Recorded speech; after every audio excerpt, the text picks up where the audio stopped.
Imaginez un pays sans pétrole, sans charbon, sans rivières, sans terres agricoles, sans ressources naturelles d'aucune sorte. Un pays si petit qu'on peut le traverser en voiture en moins d'une heure. Un pays qui, en 1965, devait importer son eau potable de son voisin. Aujourd'hui, ce même pays possède l'un des revenus par habitant les plus élevés du monde, devant la France, l'Allemagne, le Japon. Il s'appelle Singapour, et son histoire est, selon moi, l'un des plus grands tours de magie économique du XXe siècle. Parce que contrairement aux autres pays riches, Singapour n'a pas trouvé de l'or, elle n'a pas eu de chance, elle a fait des choix. Des choix radicaux, parfois brutaux, souvent controversés, et qui ont tout changé. Pour comprendre le miracle, il faut d'abord comprendre le désastre de départ. En 1965, Singapour est éjectée de la Malaisie, littéralement expulsée d'une fédération dont elle faisait partie. Son premier ministre, Lee Kuan Yew, pleure en direct à la télévision. Ce n'est pas de la mise en scène. Il est convaincu que ce minuscule territoire insulaire, sans armée, sans ressources, avec un taux de chômage de 14% et des bidonvilles parmi les plus denses d'Asie, est condamné. Les rues sont agitées. Les grèves paralysent les docks. Il n'y a pas d'eau en abondance, pas d'électricité fiable, pas de classe moyenne. Et pourtant, dans ce chaos, quelque chose se met en mouvement. La question n'est pas « qu'est-ce que Singapour avait ?» La question est « qu'est-ce que Singapour a décidé de devenir ?» Singapour est assise à l'un des carrefours commerciaux les plus stratégiques de la planète. Le détroit de Malacca, qu'elle borde, concentre environ 40% du commerce maritime mondial. Chaque année, des dizaines de milliers de bateaux passent à quelques kilomètres de ses côtes. C'est d'ailleurs pour ça que les Britanniques y ont fondé une colonie en 1819. L'Empire avait compris avant tout le monde, ce n'est pas seulement une île, c'est un point de passage obligé entre l'Asie et l'Europe. Mais attention, et c'est là que c'est intéressant. La géographie seule n'explique rien. Des dizaines de pays sont aussi bien situés. L'Indonésie, la Malaisie, les Philippines, tous ont accès à ces routes maritimes. Tous auraient pu jouer la même carte. Ce qui différencie Singapour, c'est qu'elle a décidé de mériter sa position géographique. Et ça ne vient pas du hasard.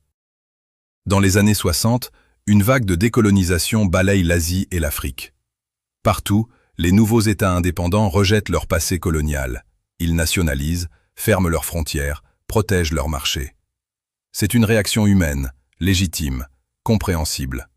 Singapour fait l'inverse. Lee Kuan Yew maintient les liens commerciaux avec la Grande-Bretagne, adopte l'anglais comme langue officielle des affaires, garde un cadre juridique hérité du droit britannique, fiable, transparent, respecté. Il envoie un signal clair au reste du monde. Nous sommes ouverts, venez investir ici, vos actifs sont en sécurité. À une époque où l'orthodoxie économique prônait l'autosuffisance nationale, Singapour mise tout sur les échanges et l'investissement étranger. C'est un pari immense. Et il va payer. Si tu aimes la vidéo, like et abonne-toi. Dans les années 60, les bidonvilles de Singapour comptent parmi les pires d'Asie. Le gouvernement comprend une chose fondamentale. On ne peut pas construire une économie productive sur des gens qui n'ont rien à perdre.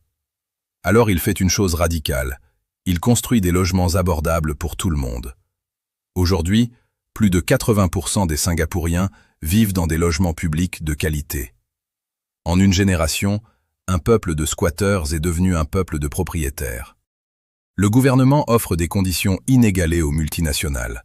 Le chômage passe de 14% en 1959 à moins de 5% dans les années 70. Singapour devient un hub manufacturier régional et dans les années 80, le plus grand producteur mondial de disques durs. En 1985, première récession depuis l'indépendance. Le gouvernement choisit de pivoter. Il privatise les entreprises d'État, libéralise les services financiers, attire les sièges sociaux des multinationales. La part des services dans le PIB passe de 24% en 1985 à plus de 70% en 2017. Singapour cesse d'être une usine. Elle devient une salle de contrôle. Singapour est la ville la plus chère du monde. Devant New York, devant Londres. Acheter une voiture y coûte plusieurs fois son prix réel à cause des taxes. Le loyer dévore les salaires. Et le salaire médian environ 3 270 $ par mois, peut sembler correct jusqu'à ce qu'on réalise que 20% sont automatiquement prélevés dans un fonds d'épargne obligatoire. Et il y a l'inégalité. Le coefficient de Gini de Singapour est plus élevé que celui du Royaume-Uni, du Japon, de la Corée ou de l'Allemagne. Une étude célèbre a montré que les Singapouriens vivant dans des logements publics ont en moyenne moins d'un ami qui vit dans un logement privé. Deux Singapour coexistent, séparés par un mur invisible. Le pays est riche. Mais est-ce que ses habitants se sentent riches?